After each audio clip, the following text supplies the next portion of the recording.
Thank you, everyone, for making it today. We have a wonderful session that we will be going over. So, we are a community who's been here for over 10 years now. We have been in this line of sharing and learning from each other, which uh, which has basically kept us going. The challenge being that 10 years back when we started, the pace of changes were very slow. Thanks to all the wonderful ways of accelerating the pace using technology, it's become exceptionally hard to kind of keep up with. So this is the time when doing it alone is going to be much harder as compared to before. So there's a proverb which says, "You want to go fast, go alone. If you want to go far, go together." So I think we are in that era where, at least in the AI space, we'll have to be, going together. Next, please. So this community has been around, and I would say many of these 3,100 members have been with us for most of the journey. So we are a strong community, and we have a lot of opportunities to share and learn from each other. We do have a LinkedIn presence as well, where we do post, and we strongly recommend if you can connect there, it'll be good. Uh, This deck is going to be shared with the folks that I can identify who have joined the meeting as a PDF file, and that link of LinkedIn will be clickable in case you want to use it. Just a few things because a few of us are doing this remotely today. Um, we will try to keep our bandwidths to the level that we can manage, and audio, if you can please keep it mute, that will be highly appreciated. I know there's a lot going on, but you know, it'll reduce any kind of disturbance or disruptions. On the next slide, please.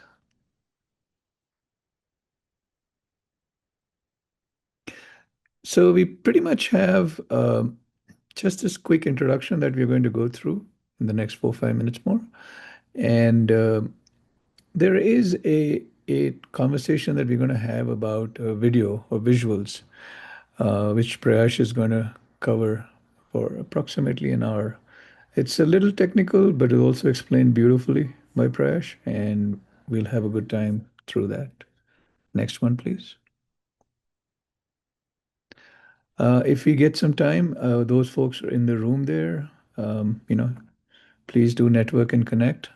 It's a great way of um, hanging out together. Thank you. Next, please. This is the schedule that is upcoming. So the next months all the way up to December. If you can block some time, that'll be great. We can continue this journey of a community. So the only notable ones here, if anybody had noted before, which I'm not sure, but the date of October is a week earlier, and November also is a week earlier. So it'll be October 10th and November 14th. Um, if anybody had the older slides, that's one update that we have. But it's a long way away, so hopefully everybody would uh, not have any confusion. All right, it's typically, and right now we are sticking to the 2:30 p.m. on a Saturday, and that's what we have as a cadence. That's how we are meeting at this point. Next, please.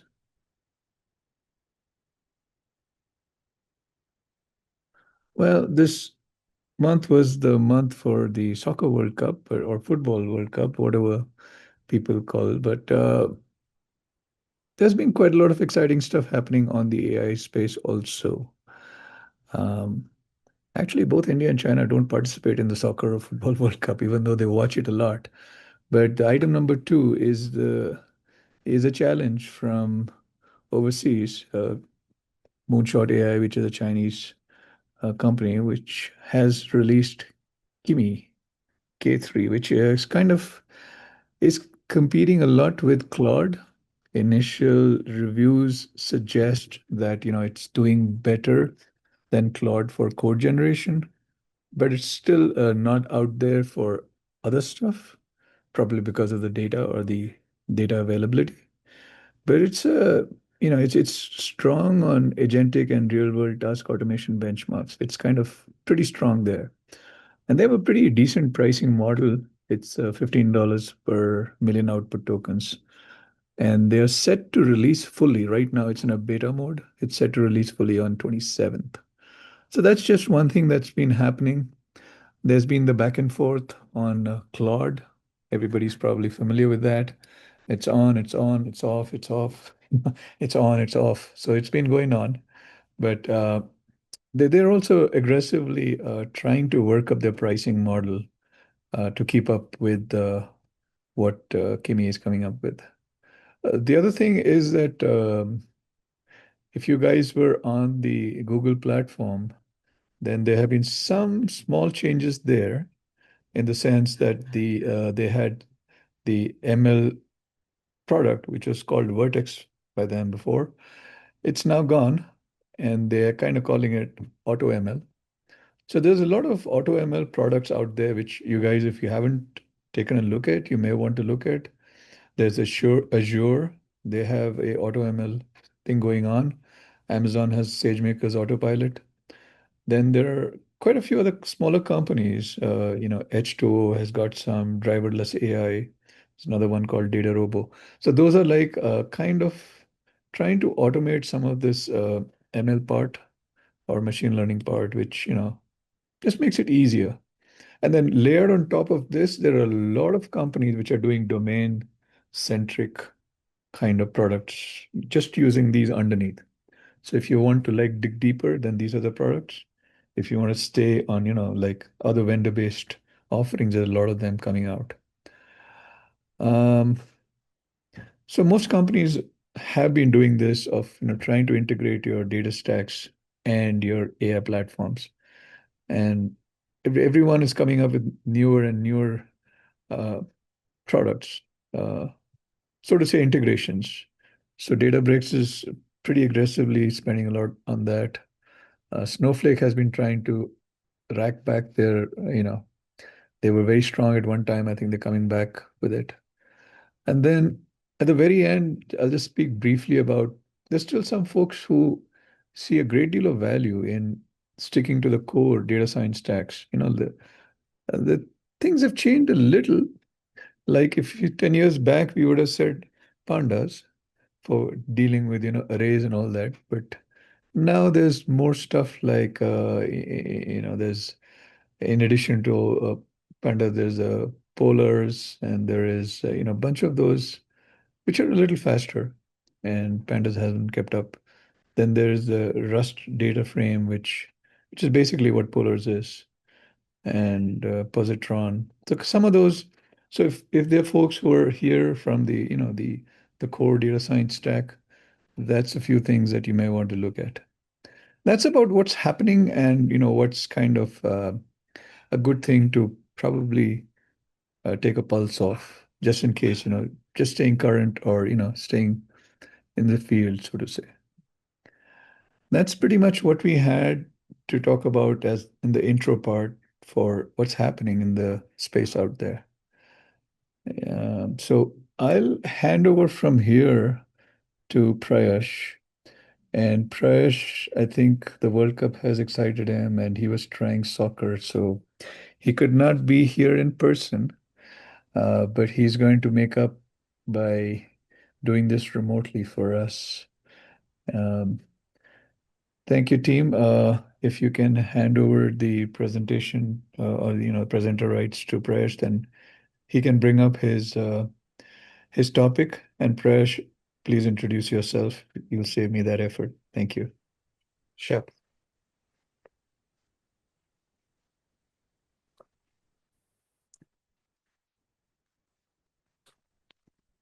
Just share my screen.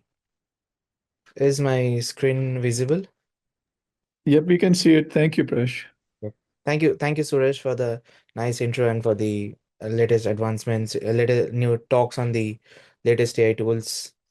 So, a brief intro about me. I'm Prayash. I'm currently working as an ML engineer in Stealth AI. So, I graduated from Stevens Institute of Technology with a master's in applied AI last year. So, after that, I've been pretty much working in the generative AI and the agentic AI space, and I've been working on the healthcare AI domain. So, uh, this is a brief intro of mine. So, I'm gonna start with the talk today on my project. So, good afternoon, everyone. My project is called ViTCap-R, which stands for Vision Transformer Based Image Captioning with Retrieval and Patch Level Attention. So, simply, we can think about it as an given an image, can an AI model describe what it sees, find related captions or images, and show us which parts of the image influence the words the AI model generated. The last piece is important because for practical use, we do not only want a caption, we also want some confidence that the caption is grounded in the visual content. So in this presentation, I will focus like less on the technical side and more on the visual aspects of this project, like what problem the system solves, how the entire pipeline works, what the models is and what the results tell us. So first I will lay out the roadmap for the talk. Moving on to the next slide. So this is my today's agenda. First, I will explain why image captioning matters and why is it useful beyond a research benchmark. Second, I will show how the ViTCap-R sees an image by breaking into visual patches, and then I will move on to the core aspect, the attention mechanism, because that is what makes the model more interpretable. And the lastly, I will discuss the retrieval where images and captions are placed into a shared semantic space. And I will walk you through the results, including what worked and what did not work, and what the next research steps looks like. So the main idea to keep in mind is that the project is just not a caption generator. It is a unified captioning, retrieval, and explanation framework. So let us start with the core question. What that motivated me to do this project? The core question is, can an AI describe an image and know why it chose those words? In a simple captioning system, the model may look at this image and produce something like the people are looking at the camera. This is useful, but it leaves two important questions. First, is the description actually grounded in the image, or maybe the model is hallucinating? Like maybe it's guessing from the patterns it has seen before, what it has been trained on. Second, can the same representation, like the same kind of representation, be used to retrieve similar captions or similar images? So VidCap, this is where VidCap-R tries to come in and address these three abilities together, like describing the image, sorry, ground the words to in visual regions, and retrieve semantically, like matching image text pairs. Those three abilities are connected in real applications, even though many models treat them separately. That leads to why this problem matters outside the lab.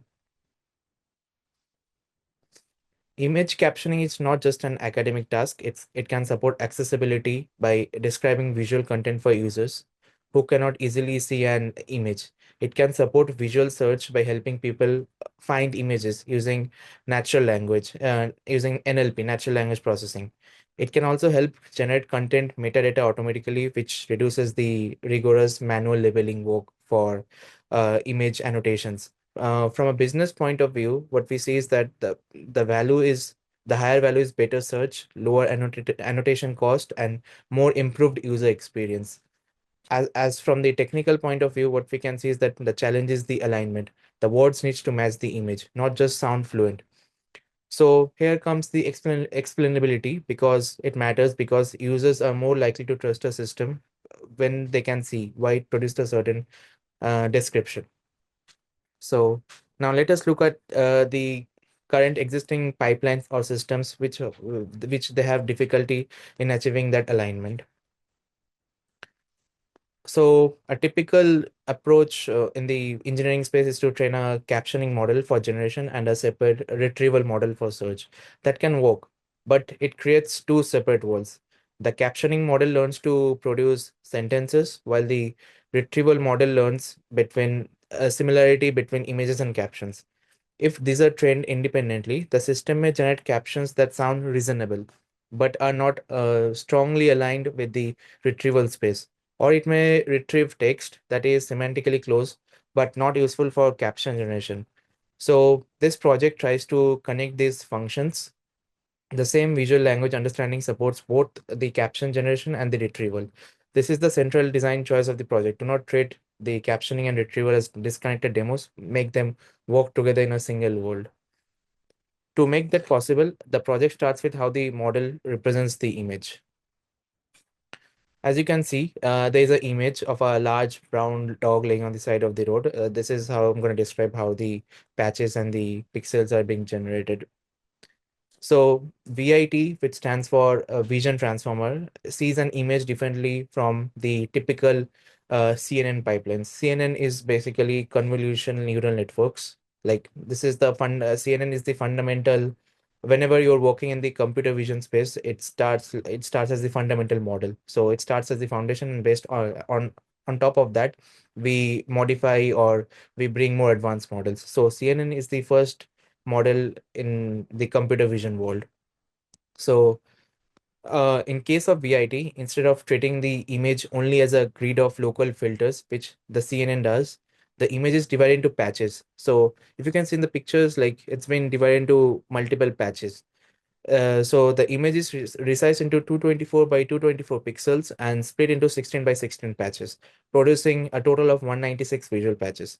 So you can think of this just like in NLP, we have tokens. We can think of this as a visual token, similar to how words are token in a sentence. This is powerful because the model keeps both a global representation of the whole image, the entire image, like what the image is about, and the local patch features as well, like what parts of the image are like describing the model to generate, like influencing the model to generate the caption.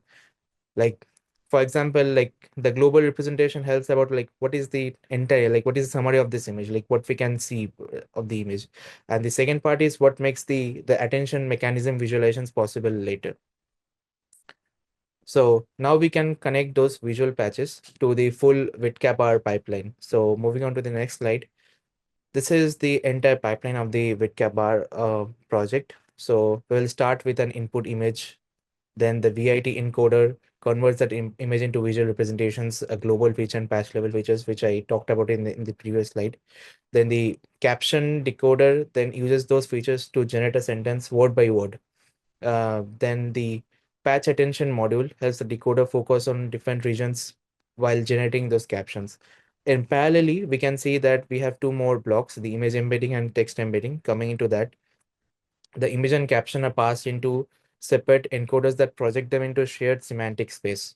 That shared space supports image to text retrieval and text to image retrieval as well. So it also supports re-ranking where the system scores multiple candidate captions and chooses the one that best aligns with the image. So the architecture has four main parts: saying, describing, aligning, and choosing. So before looking at results, let us talk about the data sets which we have used to train and test the system. So moving on to the dataset part. So the project uses two main datasets. First one is the Flickr 8K. It is the smaller out of the two datasets. So it has 8,000 images and 5 captions per image. So this dataset we chose because it is a small dataset which is useful for prototyping, because it is manageable, easier to train on, and good for validating whether the overall idea validates or not. On the other hand, MSK Core 2014 dataset is much larger and more diverse, with over 80,000 training images and about 40,000 validation images, again with multiple captions per image. The MS Coco is a harder one to test and validate because the sins are more varied, the language is more diverse, and there are more opportunities for ambiguity. The project internet, like we initially moved from the Flickr 8K to Coco on the system. So the idea is validated on a smaller data set on a more controlled setting, and then stress tested on a more realistic and a much larger data set. To, as we know, like whenever we are training an AI model or something, data pre-processing is an important concept in the fundamental of in the training pipeline. So we need to have the both the images and the text cleaned whenever we are training an AI model or evaluating the AI model. So to use these datasets effectively, both images and captions need the consistent pre-processing. So moving on to the next slide. So as I told, pre-processing is where we make images and languages usable by the model. On the image size, each image is resized to 224 by 224 pixels and converted into ViT patch features. On the caption side, the captions, the raw captions are lowercase, tokenized, filtered, and converted into word indices. Rare words from the dataset are removed to reduce the noise, and special start and end tokens are added so the decoder knows when a caption begins and ends. Captions are also added or truncated so the model can process them in batches. The important message is that the system needs both sides to be clean and consistent. If the image features and caption tokens are not aligned correctly, the model may train, but the evaluation system can become more like misleading or inconsistent. So with the data set prepared, the first model to understand is the baseline captioner. Like it's the first like base model, you can say. Like on top of that, we'll be adding more advanced models.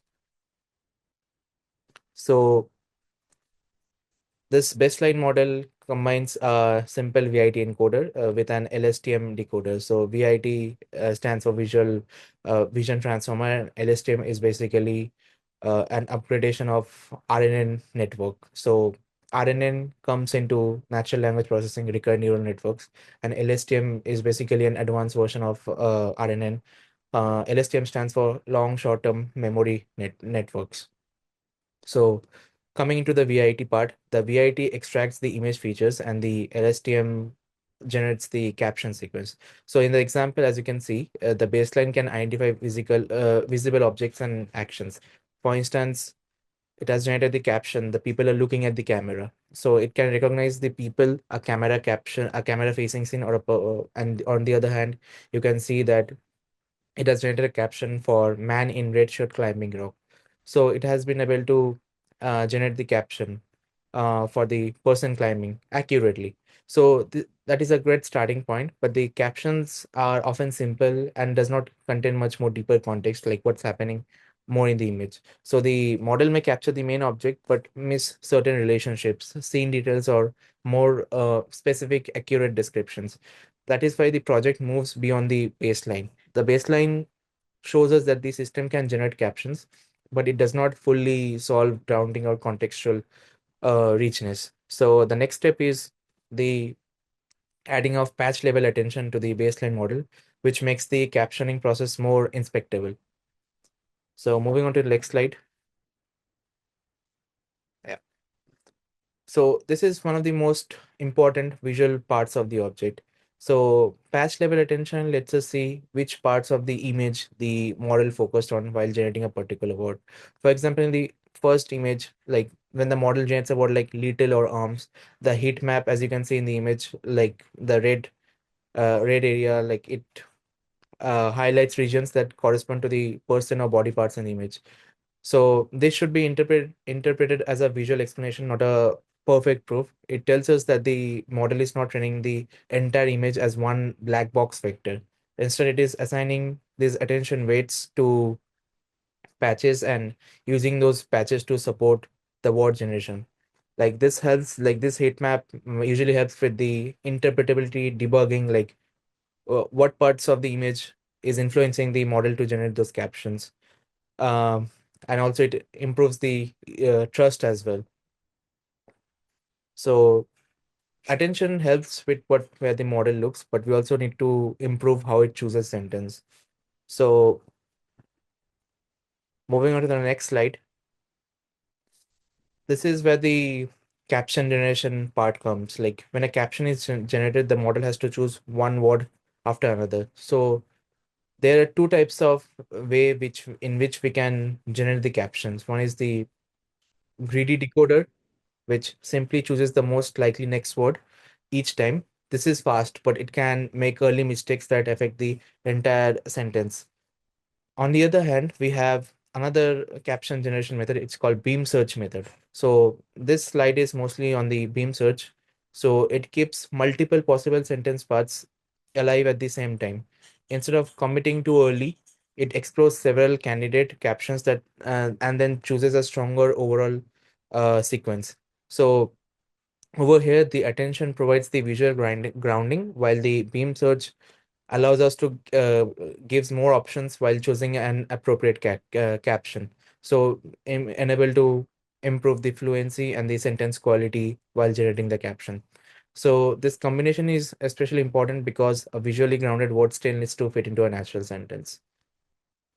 So after this, the system is tested on the more complex Coco dataset. So we'll be coming into the results in later slides. So I'm going on to the next slide. So MS Coco is much a more realistic and a huge dataset that allows us to stress test our project more in a rigorous environment. So I've put some sample pictures from these MS Coco dataset. So the examples on this slide show that the model can produce, and like these are the captions which have been generated again with the like the simple baseline generation model. So as you can see, like it has generated like a large brown dog laying on the side of the road, which is accurate. So and also this one, like a living room with a furniture and hardwood flooring. So like, however, the model can introduce certain small hallucinations, such as like incorrect color on object detail that is not clearly present. This is a key lesson for multimodal AI. A caption that can sound fluent and still be particularly wrong. For business applications, this matters because users may trust fluent language too quickly.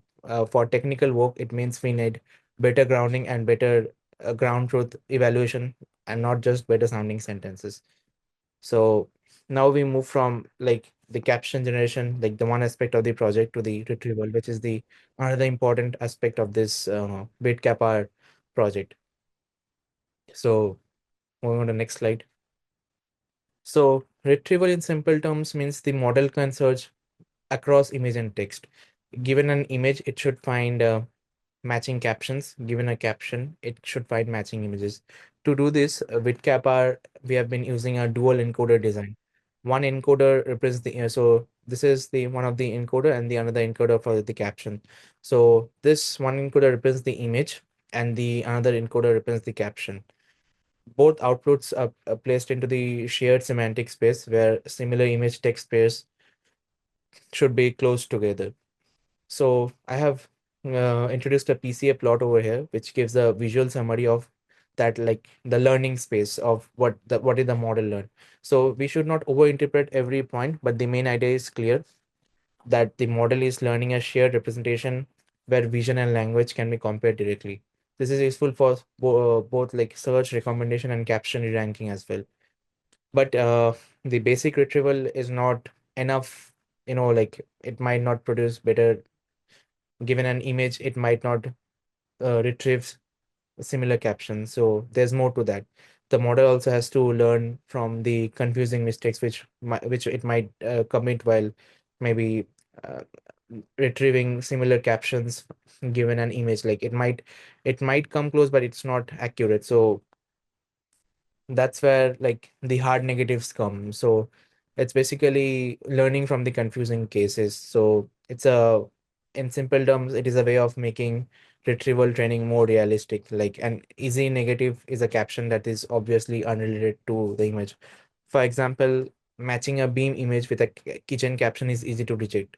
A hard negative is more challenging. It may be like the images may be visually or semantically close, but still wrong. For example, two outdoor scenes may share people, roads, animals, but describe different situations. By training on these close but wrong examples, the model learns finer distinctions. The benefit is like to have a more separable line, like to have a better discrimination. But it also comes with a risk, like is that the model can become too strict and push away examples that are actually semantically close. So hard negative mining is powerful, but on the other hand, it needs careful calibration as well. So the retrieval model also plays a role in choosing the final caption when coming to the caption generation process. So moving on next slide. Another useful technique is the re-ranking, where the caption candidates gets a second opinion. So re-ranking is where the captioning and retrieval parts of the project come together. Beam search produces, as we talked about, multiple candidate options instead of greedy decoder. But instead of simply taking the caption that the decoder likes best, the dual encoder, which we have over here, like uses each the dual encoder scores each candidate based on how well it aligns with the image to the shared semantic space. So the best aligned caption is selected as the final output. So you can think of this as giving the caption generator a second opinion. The generator proposes and the retrieval model checks the alignment, how well they're aligned. This is important because it makes retrieval an active part of caption generation rather than a separate feature. So this is how the pipeline looks like of the re-ranking. So given an image, so beam search produces multiple captions and the dual encoder scores like which of the caption is more aligned with the image, and then it selects the final caption based on the options provided by the beam search. So moving on to the next slide, we'll more talk about how re-ranking looks like in practice. So as you can see, this image we have put before, like this image can clearly demonstrate like how re-ranking actually looks like. So this is the original caption like from the data set, like uh, describing that a large brown dog laying on the side of the road. So after re-ranking, the caption became more specific to the urban context, like using, if you can see, like it's saying like this is the email caption before re-ranking, like the original one, and this is the one after re-ranking. So as you can see, like it's saying that a dog laying on the ground with a shoe on the sidewalk. So it's becoming more specific to the urban context, like using word like sidewalk. As we can see, it's laying on the sidewalk. But the re-ranked caption also introduces a hallucinated object, a shoe, which is not clearly present in the image. So this is an important result because it shows both the strength and the weakness of the retrieval-based re-ranking. It can improve the global plausibility, but it can also select a caption that sounds aligned while adding a detail that is not actually present. So this is a clear example of that. So the example I'm going to provide, the next iteration needs like before that, like we can come to a conclusion that like whenever we are working on re-ranking, it needs to be safeguarded against this kind of like hallucination drift. So moving on to the next slide. So I have another example of re-ranking, like with no hallucination. So this is an example of an indoor scene which we have from the like MS Coco dataset. So as you can see, this is the original caption, like a living room with furniture and hardwood flooring, which is the original caption on the dataset. So if you can see, like after re-ranking, it's saying a spacious living room with furniture and windows. So as you can see the difference, the original caption focuses on furniture and the hardwood flooring. The re-ranked one adds a more broader special description, such as a spacious living room, which is factually correct, as well as with furniture and windows. So the additional information which the re-ranked caption generates is visually reasonable and improves the caption without no hallucination. So this example shows us like demonstrates why re-ranking can be promising. It can select a caption that is not only fluent but also richer and uh, more in depth with the full sig. So the key takeaway which we can take from is that re-ranking can be useful, but it must be evaluated case by case because it can either improve detail or introduce unsupported like hallucination, like it can has hallucinate and can introduce unwanted objects which is not there in the actual image. So moving on to the next slide, I'm going to discuss like how the models were trained actually uh, for this project. So the implementation was developed in certain stages. Like the first stage was the introduction, like usage of the Flickr 8K dataset, like which is the smaller out of the two data sets. And this was like trained both on locally for like prototyping and early validation. For MS Coco, the training moved to the Jarvis High Performance Computing Cluster, which was supported by Stevens Institute of Technology using the GPU backed jobs. The captioning model, the dual encoder, and the hard negative mining variant were trained separately. So I have put some snippets of what the Jarvis high performance computer cluster looks like basically. So this is a very high performance. This is a very high performing performance computer with state of the art NVIDIA chips equipped with it. So it allows us to train higher capacity models more fluently and smoothly without any like out of memory issues. Like it has the GPUs required for training this type of advanced models. So these are some of the snippets like the NVIDIA GPUs we're using, the training prototype.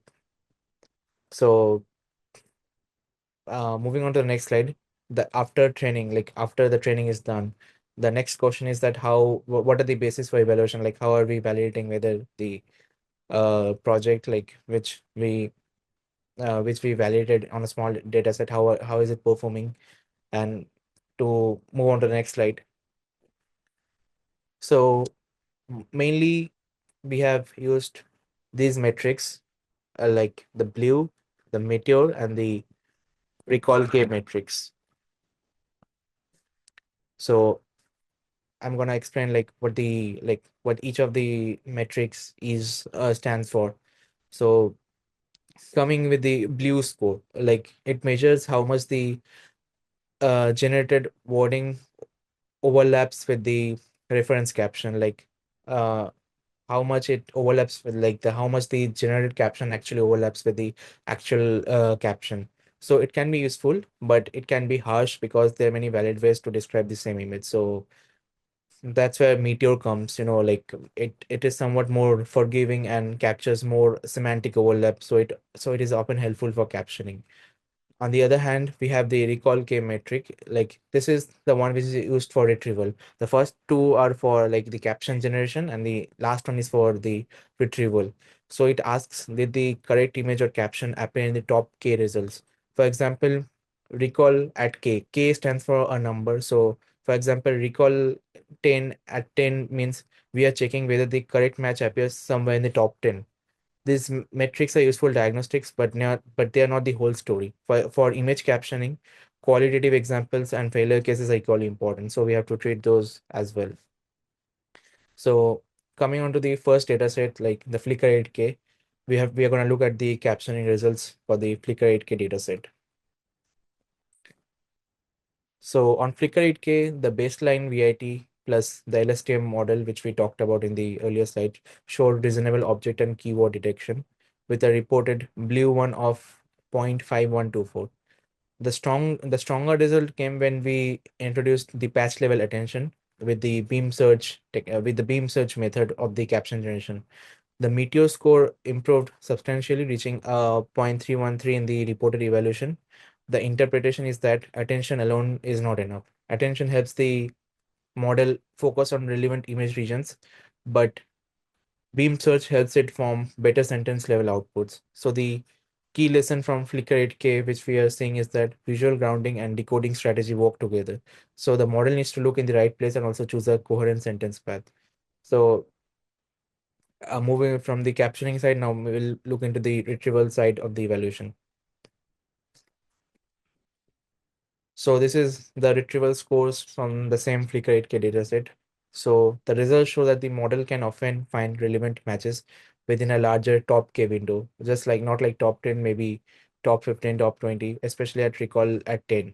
So, however, the precision at the very top is still limited. In other words, the correct match may appear somewhere in the top results, but it is not reliably ranked first. That means the shared embedding space has learned the course alignment, but it is not yet sharp enough for high precision retrieval. So there is also a metric reporting issue to verify before. We should always verify this metric reporting before publication because recall values should be presented consistently as fractions or percentage. So this is a good example of evaluation hygiene, which is an important method whenever we are doing this. The model will be learning something real, but the reporting must be precise and auditable. So moving on to the harder data set. So the harder test is what happens when the same approach is scaled to the MS Coco one. The MS Coco results are much more challenging, as you can see from the uh, graph. Like the meteor scores, like qualitatively, some captions look plausible, but the automatic blue and meteor scores are very low. So this is an important finding rather than something to hide, because it says that scaling from the small Flickr 8K to the larger MS Coco dataset is not just a matter of training longer. Coco has more scene diversity, more language variation, and more ambiguity. It also means the evaluation pipeline needs to be checked carefully. Image caption pairing, tokenization, uh, vocabulary mapping, and the pre-processing needs to be done more, and reference formatting must all be correct. So the result points to two needs: stronger modeling and stricter evaluation hygiene. A more capable decoder such as transformer decoder or pre-trained language component would likely be needed for this much larger data set for Cocoa, like for higher evaluation results. Now look, as we have talked about hard negative mining, so let us look at how the hard negative mining actually affected the Cocoa retrieval. So as you can see from the image, from the graph, hard negative mining, it has produced a mixed result on the dataset. For image to text retrieval, recall at 10 improved slightly, suggesting that the model became better at separate some confusing caption candidates at a broader retrieval depth. But text to image recall at 10 decreased, and top rank metrics did not clearly improve. This tells us that hard negative mining is not automatically beneficial.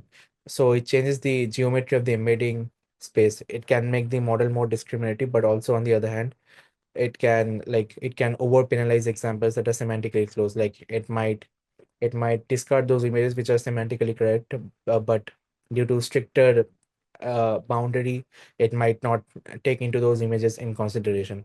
So this is what we have to keep in mind. So the takeaway is that hard negative mining needs more careful tuning, more refining, better margin, batch composition, temperature, and evaluation discretion.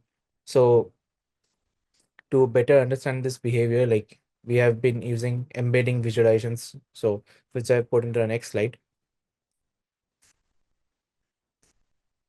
So as we have seen in the earlier slides, so this is the image versus text embedding, like the PCA, principal component analysis projection on the image and the text embeddings in the semantic space. So these plots help us to see the learned image text embedding space. So this one is on the Flickr 8K, this one has been validated on the Flickr 8K dataset. So the Flickr 8K PCA plot gives a two-dimensional view of how image and captioning images embeddings are administered contrasted to training. So, and this one is the TSNE, the stochastic neighboring projection dual encode image for the MS Coco dataset. So it shows the embedding space after the hard negative mining is done. Like these visuals are helpful because they make an abstract representation visible. However, they should be treated as diagnostics, not the final proof of validation. So PCA, this is the PCA and the TSNE graph, which compress like the high dimension information to 2D space. So they can reveal patterns, but also distort the distances. So what we want to see is that where the image and text representations show meaningful alignment, and where the hard negatives for this one create separation without destroying semantic closeness. The similarity histogram gives another way to inspect that separation, which is in the next slide. So the histogram compares true image caption, like as you can see from the graph, the histogram compares true image caption pairs with hard negative pairs. So the green distribution represents the true positives, captions that correctly matches the given images. So at the red distribution represents hard negatives, like captions that are incorrect but potentially can be confusing. So ideally, the green distribution should be far to the right, meaning high similarity, and the red distribution should be close to zero or negative. So in the plot, there is visible separation, as you can see, which is clearly encouraging, but there's also a certain overlap over here. So that overlap is where the signals that where the retrieval mistakes happen. So when a hard negative receives a similarity score close to a true pair, the model may retrieve the wrong caption or re-rank the wrong sentence. So this plot turns model errors into something we can inspect and improve based on the graph. So These diagnostics lead directly into the limitations of the current system of the ViTCap-R system. So, as we have seen from the previous slides, from the results, from the image pre-processing techniques, that this ViTCap-R system is promising, but it is not yet ready for the high-stakes automated deployment. There are three main limitations which I like to discuss. First is the hallucinated details. The models can add objects, colors, or scene details that are not clearly supported by the image. For example, this is an image. So the original caption is a tall, monstrous looking street sign sitting on the side of road. But after reranking, after hard negative, it's giving the caption a woman wearing a net on her head cutting a cake. So which is not factually correct. On the other hand, we can see another wrong generated caption from the model, that the actual caption is a man and a woman standing in a field flying kites, but the generated caption after hard negative mining is that the dinner table near the kitchen has a bowl of fruit on it. So f- first first limitation is we can see is that hallucinated details. The model can add objects, colors, or scene details that are not clearly supported by the image. The second one is the wrong semantic retrieval. The model can retrieve captions that are fluent, like it might look coherent but mismatched to the image, especially in complex sense. Third is the metric audit. Some reported values and the very low COCO scores require the careful verification before drawing strong conclusions. So these limitations are not side notes, they are the roadmap for improving the system further. So a responsible multimodal AI system needs both the strong outputs and reliable failure detection. So the next step is a focused roadmap for improving ViTCap-R. So moving on to the next slide. So the next iteration roadmap should focus on four areas. First, like auditing the metrics which we have used and the data pairing as well. Before improving the model, we need to make sure every prediction is matched to the correct reference captions and every metric is reported on the right scale. Second, since we have been using a simple decoder to accommodate in our resource content GPU environment, so one in a higher computationally resources availability region, we should upgrade the simple decoder to transformer style decoder, which should better handle the long range language structure. Third is the like comparing against like stronger pre-trained visual language baselines such as, for example, Bleep, ClipCap, ViTGPT2, or other transformer decoder captioning models.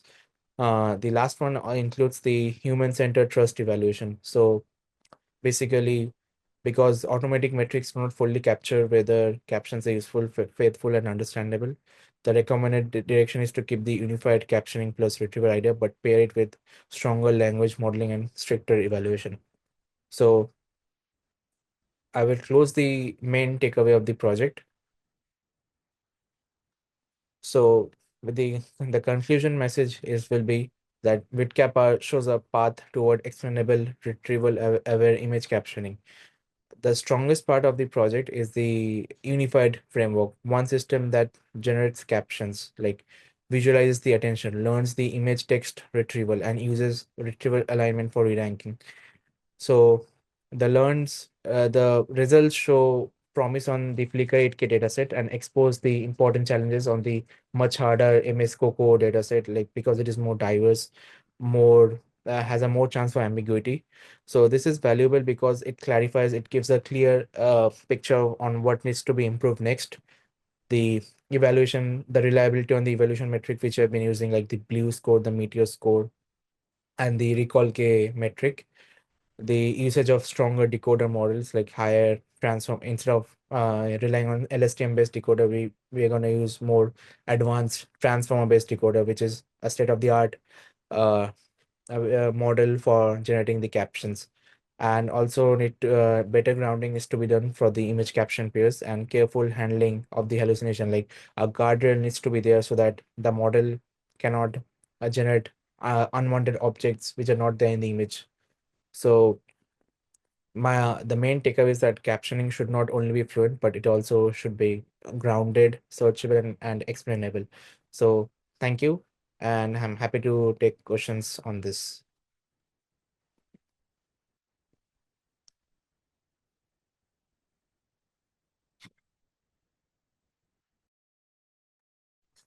Let's see a moment. I'll just. Yeah, we have a question from the audience in the building. See, how is this relevance to all the multi-models that we have, right? All the LLMs, we have multi-models, right? Right. There's a vision model. Yes. How do they, identify images? One. The second one is now there's a Microsoft has something of the phi, right? PHI. They actually released some time back, maybe 2 or 3 years ago. And same kind Yes. of they have it there. You can pick an image, give it to that model, and it'll describe, for example, if you do, put a Eiffel Tower, say it's in Paris, Eiffel Tower, it give you all the, all the details. So compared to that, you know, do we really have to build the whole model to describe it? Or the existing model set already, take all this into account? Where does it differ? So this is not as I've discussed, like this is not a simple caption generator. Like given an image, it will not just generate the caption. So this is a unified captioning generator as well as a retrieval pipeline as well. So for example, as you said that given an image, it will generate the caption. But I'm also introducing the another pillar of this project is that so given an image, can you generate multiple captions for the image? Like can you captions generate multiple captions for the image? On the other hand, if you give a caption to the model, can you generate multiple images given the caption, like similar images given to the caption? Like what is the closest meaningfully relevant images given to the caption which I've given? So this is a entire unified pipeline of not just the caption generator but also a retrieval pipeline as well.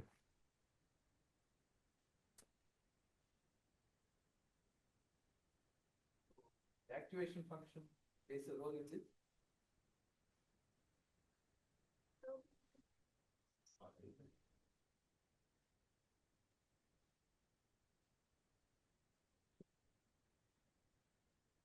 The activation functions, right? What role does it play in this case? I'm sorry.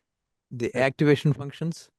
Yes, Yeah. What role does it play here? You mentioned that, right? the activation function. So the activation functions is coming mainly into the training, like maybe the sigmoid function, Yeah.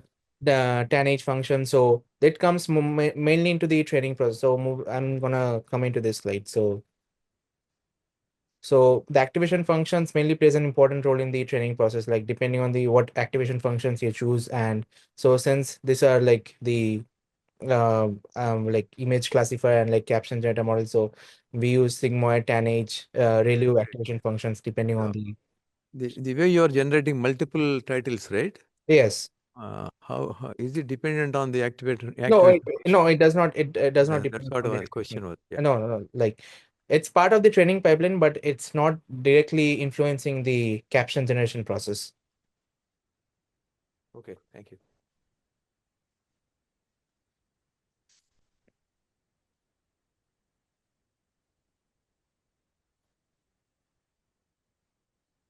Can you generate a caption?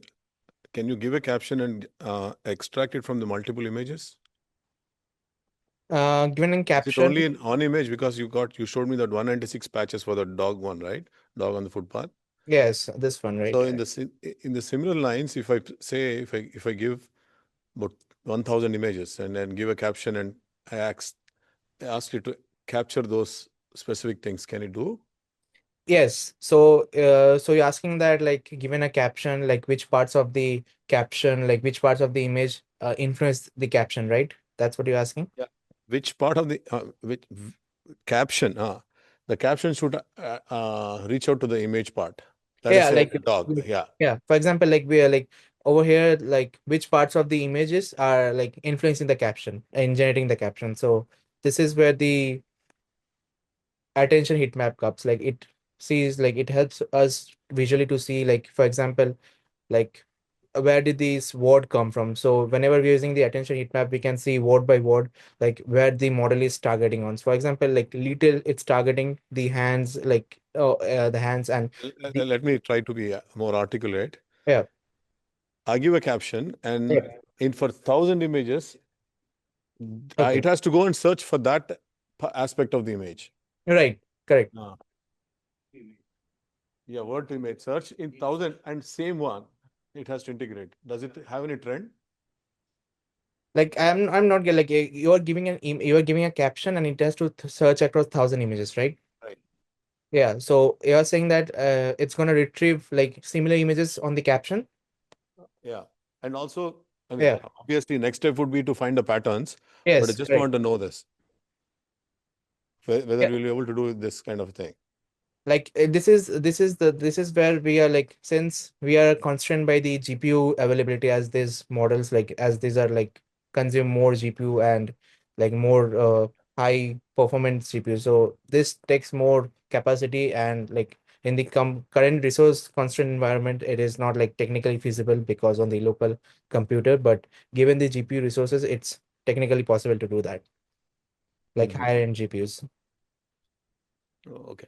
I mean, have you attempted on the videos also, or No, only on images? not yet videos. Like I have done only on the pictures for the time being. Oh, okay. Yeah, because the GPU capacity is being supported by my university, Stevens. I've been researching over there, so it comes like I had access to the Jarvis high performance computing clusters, so which allowed me to conduct this project entirely and host it entirely on the GPU environment. Hmm. Okay. I see a lot of use cases actually. Yeah, If at all, I mean, is a business wise, success wise, yeah. the use cases in the real world, even the weather also. Yeah, it's correct. Like if we have the like we need to validate more on like high end data set, and also like since we have been working on the simple LSTM decoder. So if you see to the next slide, so this slide. The next step would be to like get a like more higher state of the art decoder for caption generation to improve the caption quality. So this requires like allocation of more higher GPU resources. So once we have the proper GPU availability, then we can train more on like larger data sets, and also evaluate more rigorously. Oh, thank you.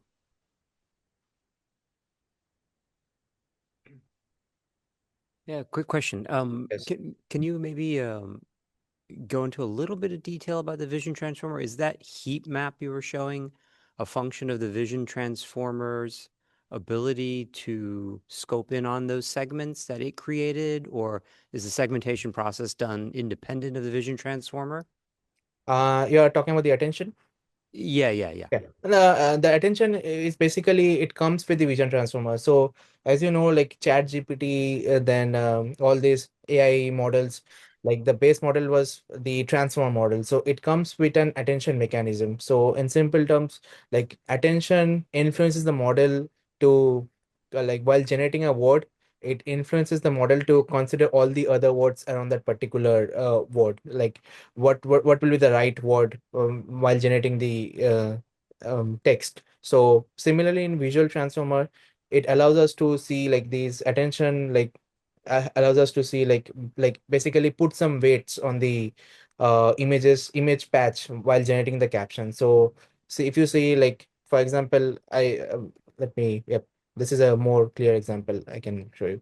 So you can see in the real image there are a lot of people standing in front of the gate. So the word is people, like it's generated by the model, but how it got influenced in generating that particular word because of the attention heat map. If you see, the attention is like heat map is clustering in this particular area. So this clearly shows us that the attention mechanism is putting more heavy weight on this particular patch compared to other patches of the image, and it's influencing the model to generate this word. So on the other hand, if you see this example, the attention, like the actual generated word is the street, but the attention heat map is like correctly focusing on these roads on the other aspects of the image. So it shows us that like attention puts more weights on this particular image while generating like and influencing the model to generate the words. Okay, and the other question was, you had shown like an image where a man and woman are flying a kite. Yeah. Was one caption, and then the other caption was completely wrong. Yeah. What was driving the wrong semantic there?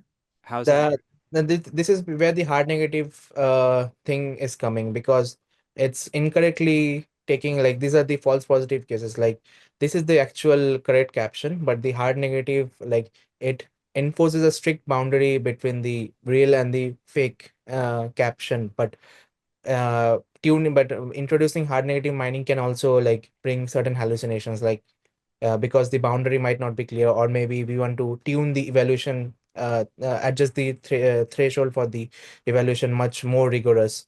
So this clearly demonstrates a clear example of that. Like, the after hard negative mining, it should have been improved. Like, the caption should have given more details, but instead it regressed and it generated a wrong caption.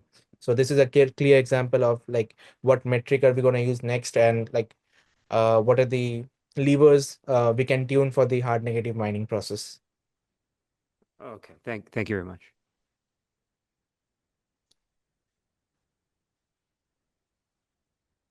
Can you go back to the screen where people are standing in front of the gate? Yeah, sure. There, right? The caption. People Yeah. are parked through the street. Yes. We don't call people parked in front of the street, right? Usually we call them people are standing in front of the gate. People are standing to the street. Yeah. Is it something means it's been provided already or generated by the It's generated by the model. So as you can see in below that, we have the beam score, right? We have a certain beam score. So it shows us that the model generated one of the caption out of, like, it had, like, the model had the option to choose multiple a single caption out of multiple caption options. So it think that this is the most appropriate one and this it chose this it chose this particular caption. It had multiple options, but the model chose based on the training, it chose this caption like as the most appropriate and more uh, factually correct caption over here. Although the grammatical, like, you're correct, the grammatical mistakes, it came in the model, but yeah. Can do you see other options that it has given? what are the other choices? Other choices generated. What are the other choices? So I did not put into this image, but I can definitely, like, I have a certain GitHub repo, like I can share with that. So we have the entire README file on what are the all the options we have. So, but for to keep in over here, so this is one of the caption which it picked, and yeah, like in the presentation, I don't have the options available, but I definitely have it in my project report. Okay. Yeah. Because it's just very, in day and age, all these models, they produce so fancy outcomes. This Right. looks very, pardon my word, primitive.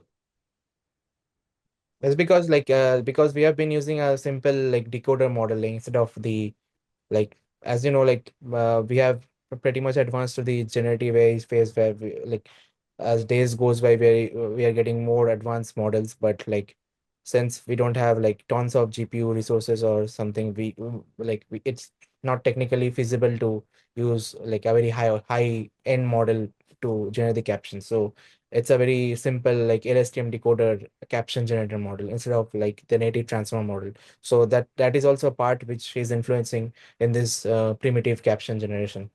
Okay, thanks. Well, thank you very much. It was a very interesting presentation. Thank you everyone for listening to this talk, and like unfortunately I could not be in person due to my uh, physical limitations, but yeah, it was a great talk, and like hopefully to attend more on this in future. That was it. Thank you. Thank you.